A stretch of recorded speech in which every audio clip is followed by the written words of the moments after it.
The deadline for rookie contract extensions has passed, and there were quite a few players from the 2019 draft class that did not receive extensions, including the Chicago Bulls' own Coby White, who will now be a restricted free agent for this upcoming offseason. And that's what we'll be talking about in this video. So what's going on, everyone? You're listening to Bulls Central here. Hope you're all doing well.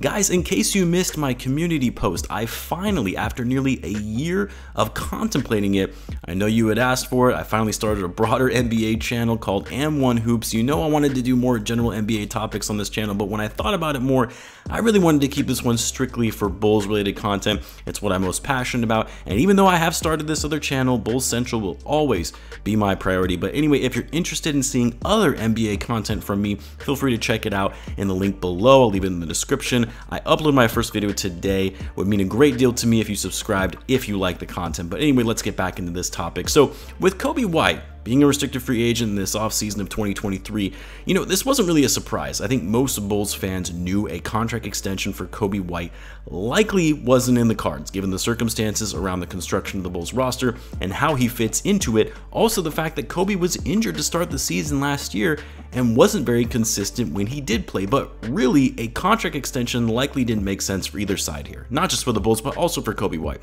Coby was coming off a subpar season after having surgery to his shoulder, which also required him to miss the first couple of the months of the season last year. Like, based on his performance and also just the general fit on the roster, he would have really had to accept a lowball offer if he wanted an extension, because he hasn't proved enough value to warrant a big payday like he's probably expecting for a player who was a former number 7 overall pick. If you're Coby, you bet on yourself, prove to everyone, not just the Bulls, but the rest of the league, that you deserve a big contract. You go out there, have a breakout season, that would be nice anyway, and you secure a much bigger bag than you would otherwise get if you had agreed to an extension this offseason. The problem, though, is that I have a hard time seeing Coby get enough time on the court to truly demonstrate his value when the Bulls' backcourt is so crowded. Of course, Lonzo Ball being out helps in that regard, in that it's an open roster spot in the backcourt, but with Io starting, Caruso, he's going to get his minutes, especially in late game situations. And don't forget Dragic, who the Bulls signed as an insurance policy in the event Lonzo had to miss time, significant time, which ended up being the case. I'm not saying Coby isn't going to get any playing time whatsoever, he absolutely will,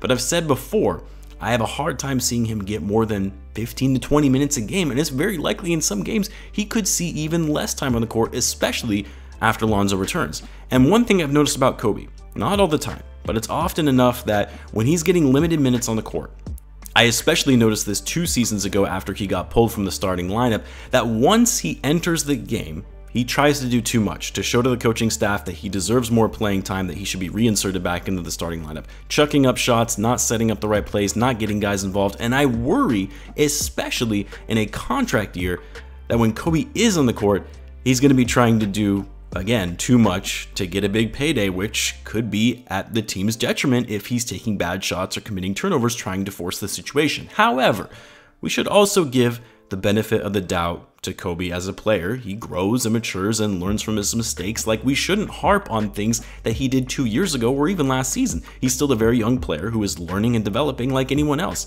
And so I actually think that Coby is going to be more level-headed, more calculated and confident this season, knowing his role, understanding the job he needs to do, but also knowing that he still needs to perform well to get that contract that he's looking for when he becomes a restricted free agent, whether remaining with the Bulls or going to another team. All of that being said, though, I haven't changed my stance on Coby and his future with the Bulls. I still find it very unlikely he'll be in a Bulls uniform beyond this season, and would not be surprised if he gets moved in season before the trade deadline. Because the other thing that the Bulls have to consider here, they cannot let this drag on like they did with the restricted free agency situation with Lauri Markkanen, where there was speculation they were going to trade him at the deadline. They ended up moving Wendell Carter Jr. instead, and then once free agency hit, the Bulls extended Markkanen the qualifying offer, and it was uncertain what was going to happen, whether Markkanen was actually going to get a contract from another team and the Bulls were going to let him walk for nothing, or potentially he wouldn't get any contracts and he would have to take the qualifying offer from the Bulls and stay with the Bulls, or they would execute a sign and trade. This dragged on until I think week 3 of free agency, when the Bulls finally executed a sign and trade that sent Markkanen to the Cavs, while the Bulls got a first-round pick and Derrick Jones Jr. in exchange. The reason you don't want something like this happening with Coby White is, well, for one, you lose some leverage the longer you hold out on trading a player. Then teams obviously know that you're looking to move, because it gets to a point where you're forced to make a trade before training camp begins. And next offseason is going to be such an important offseason for the Bulls, one in which they need to be aggressive from the get-go and not have the uncertainty around what they're going to do with Coby White looming, especially when they have the expiring contracts of Vucevic, Javonte Green, and Dosunmu, and also just knowing the pretty stacked free agency class of 2023, for which they need to be doing everything in their power to buff up the roster. Thus, in my opinion, it would behoove the Bulls to move Coby before the deadline, where it makes sense, of course. Like if Coby is balling out, is putting up 20 points per game on insane efficiency, then no, you don't trade him. In that instance, you try and retain him in restricted free agency. But if his value increases enough that you can get some good pieces in return that maybe fit the roster better, like some front court players, then you go for that option. Anyway, we'll see how things pan out for Coby over these next few months and whether he'll be remaining with the Bulls. Either way, we are now less than 2 days away from the Bulls season opener, depending on when you're watching this.